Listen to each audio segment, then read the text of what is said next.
According to multiple reports, Knicks coach Derek Fisher was involved in an altercation with Grizzlies forward and former teammate Matt Barnes. The New York Post, which first reported this story, stated that the altercation was because Fisher is dating Barnes' estranged wife. Stephen A., what's your reaction to this? Well, my reaction to it is that it's unfortunate. You know, the personal details of what transpired is not something that I'm going to get into. I can promise you that much. I think it would be incredibly inappropriate because obviously, you know, it's not just the adults that are involved. There are kids that are involved. From my understanding, that's obviously something that that incited Matt Barnes to some degree. Nevertheless, it's not something that obviously makes Derek Fisher look good. I know both of these guys. I respect the hell out of both of these guys. And on a personal level, I'm certainly not going to go into the details of what I obviously have heard. But what I will tell you is that if you're Derek Fisher, you know, regardless of how Matt Barnes looked because of his checkered past in terms of, you know, saying something to James Harden's mom and, you know, some of the things that he has spewed to other folks in the stands on occasion, the person that really looks bad to some degree is a Derek Fisher. You are the coach of the New York Knicks, and although you were out in California to see your family, your children, you remember he filed for a divorce last March. His kids are in Los Angeles with his wife, with his you know, estranged wife Candace, who I know as well.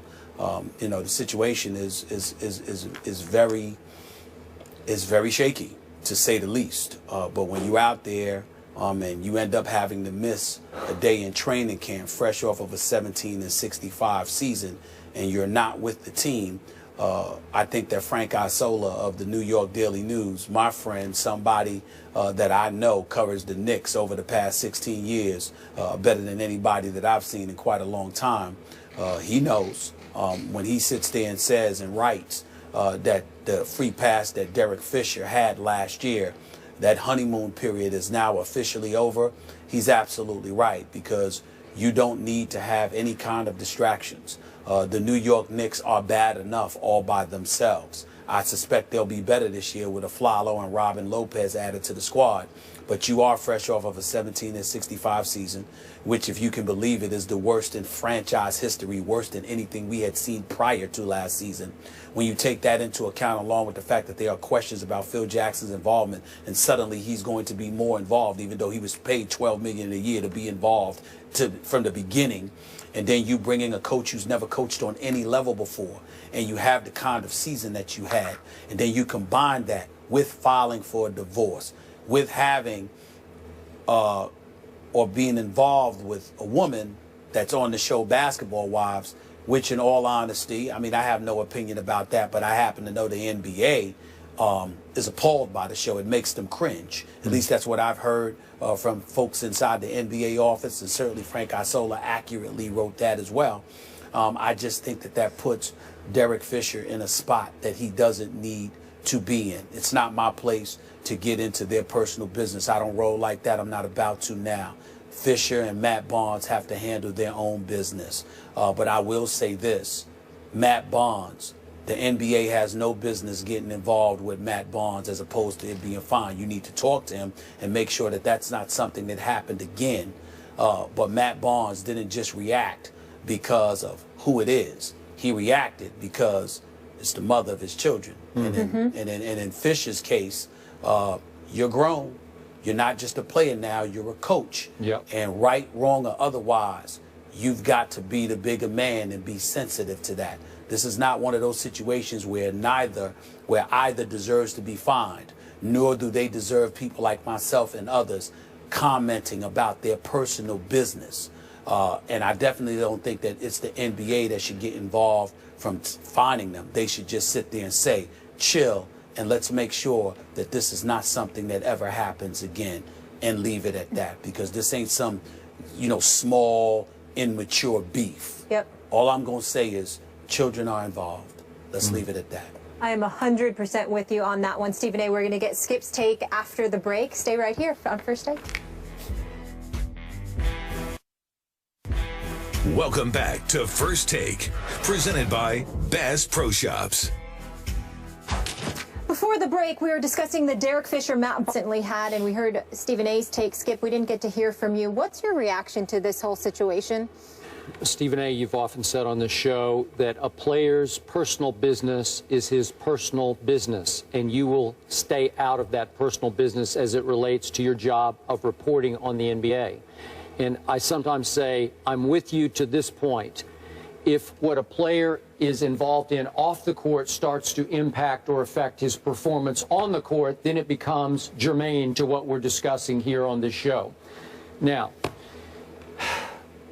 Derek Fisher, clearly, as you point out, is no longer a player. He is the head coach of the New York Knicks. And I know they're pathetic. I know they're a disaster. I can't remember all the words that you've used. What's your favorite expression about the Knicks? They're a travesty or whatever they are. All those a basketball abomination. Yeah, basketball but abomination. But they'll be better this year. Okay, fine. I get that, but they're the once storied New York franchise that has a great but distant past and tradition. And Derek Fisher has to accept that he has now a new responsibility to be the face of that franchise right now. I know Carmelo is too, but Derek Fisher, is the new head coach, has to assume that he's the face of the franchise and the tone setter for that franchise. So if I understand the story correctly, he took the weekend off from training camp to fly to Los Angeles under the auspices of he wanted to visit his kids. Great, but he wound up in the middle of this incident, which didn't have anything to do with visiting his kids. And it's just a bad look for the Knicks and obviously for the NBA. Nobody likes this. There's nothing pretty about it. There's nothing face-saving about it. We all don't like it. We don't want to get into the tabloid details here, but it's just not right for Derek Fisher to wind up involved in this, however it happened. So he just has to continue to grow up as a head coach and realize, I can't involve myself in these kind of situations anymore. Maybe as a player, it was a little different. As a head coach, no, sorry. I completely agree. I have nothing to add to that. You're absolutely right. All right, let's leave.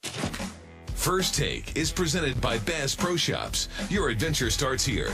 And in part by AT&T, mobilizing your world. After starting 57 straight games for the Colts, including the playoffs, Andrew Luck will miss his second straight game tonight versus the Texans. According to our Adam Schefter, Matt Hasselbeck will get the nod in his place. Stephen A., how worried are you about your Super Bowl pick, or is this just a mere bag of shells? Well, I've already given up on them as my Super Bowl pick, which I announced last week. They just look like a shell of themselves. They're not what they're supposed to be. They rank very low in the league, around 25th to 26th in terms of their running game. I'm not impressed with what I'm seeing right now. You know, Frank Gore obviously is Frank Gore, but at the same time, you would expect them to have done more. They're ranking 26th in terms of their run and attack. I'm just not sold on them. And so for me, I look at it from that perspective. Even though Frank Gore is doing this thing, averaging more than 4 yards a carry, I don't know if he's not being utilized enough, if Gregson and Pagano haven't shored up the offensive line. Maybe it's Andre Johnson and those guys ain't doing much. I don't know. I'm going to pick them to win tonight because the Texans have injuries, but I'm not sold on the coach right now. So they're now a mere bag of shells of themselves. Yes. Is that fair to say? Okay. Yes. Yeah, I got it. Okay, the irony of what happened to your Colts last week may have been lost on you because they actually did remain barely afloat because they managed to overcome Jacksonville. I watched because Jacksonville's new kicker, a kid named Myers, missed 2 easy field goals at the end in overtime, regulation overtime, at Indy that allowed the Colts to survive to be 2-2. And why is he kicking for the Jacksonville Jaguars? Because they traded away Scooby-Doo Scrubby. Remember the guy you ridiculed at Pittsburgh? They traded him to obviously your Steelers. And then in the toughest place to kick in the National Football League, you condemned him for missing late field goals there, which nobody can make because it's just impossible to kick in those conditions. Did a good job. Sweezum did a good job before he got injured. He was okay, but I don't know that he could have made a 50-yard field goal because they're rarely made there. It's just impossible at Heinz Field to kick in the tricky gusts and the wind. So Scooby-Doo Scrubby, if he had still been in Jacksonville, where he was a very clutch kicker, 5 out of 5 on walk-off kicks, I'm pretty sure he would have been 6 out of 6 on walk-off kicks inside in Indy, and that would have completely done in your Colts because it would have dropped them to 1 and 3. Am I right about that? That's fair enough. I am right about that. Yes, you are. So now you're picking. You're sticking with them tonight to win? Tonight because, you know, DeAndre Hopkins may not play. I don't know how many weapons they have for the I think the Texans have some injuries, and that's the problem. I think, you know, to me, the Colts, I have not been impressed with them, but I think that the Texans have too many injuries, and the Colts can find a way to squeeze this out. I think the Texans have to win this game. They're a 4-point I think that they have to win it. They have to win it, but Skip, they just don't have enough. Okay. I agree with you. They have to win. They just don't have enough. I think the Texans are going to put your Colts almost out of their early season misery here. Like I wouldn't be surprised. Yep. I wouldn't be surprised. I ain't gonna lie. All right. How about those Cubbies, guys? How about those Cubbies? Right? This is going to be their year. Meant to be. Not against the Mets. We'll see. See you guys tomorrow. We'll be picking all the games.